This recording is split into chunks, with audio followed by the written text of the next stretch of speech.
la relation est le lieu privilégié de satisfaction de nos besoins.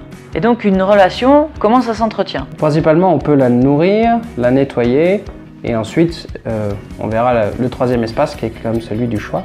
Nourrir la relation, principalement, c'est nommer tout ce qui nous va bien, tout ce qui nous fait du bien.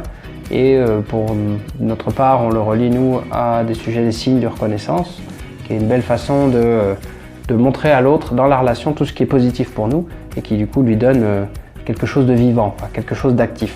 Pour nettoyer, alors nettoyer, c'est dire ce qui ne me va pas. J'aime bien le parallèle avec un feu de cheminée.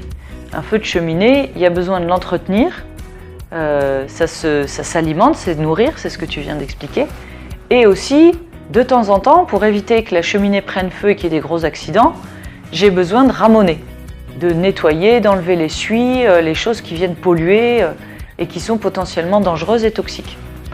Et dans une relation, c'est pareil. La relation est vue comme un conduit où je fais passer des messages et je reçois des messages. Et du coup, j'ai besoin de nettoyer de temps en temps et de dire, bah là, tel aspect de la relation ne me convient pas. Sans qu'il y ait de jugement, je reste à mon bout et je parle de ce qui me va moi et de ce que je vis moi. Et in fine, on est quand même près de 7 milliards d'individus sur la Terre. Du coup, on a des options de relations qui sont extrêmement variées et on n'est pas tant relié à une seule personne, on a surtout besoin de relations. Et du coup, ces relations, on peut les tisser avec tout un tas de personnes différentes. Ce qui permet de se laisser du choix. Je vais rentrer en relation avec la personne appropriée en fonction du besoin que je vais avoir. Si je cherche de l'approbation et que je sais que mon patron ne m'en donne jamais, je vais peut-être pas aller chez lui, je vais aller voir quelqu'un d'autre.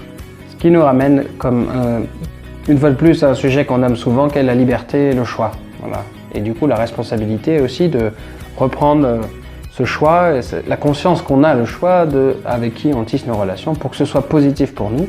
Et je reboucle avec ce que tu avais nommé au départ, qui est de dire que les relations sont le lieu le plus approprié pour combler nos besoins. Et c'est aussi du coup notre responsabilité d'aller combler ces besoins de la meilleure façon qui soit. L'ensemble des relations qu'on va tisser va créer ce qu'on appelle notre réseau relationnel que nous avons à entretenir dans une écologie relationnelle. Et vous, quelle écologie relationnelle voulez-vous mettre en place ?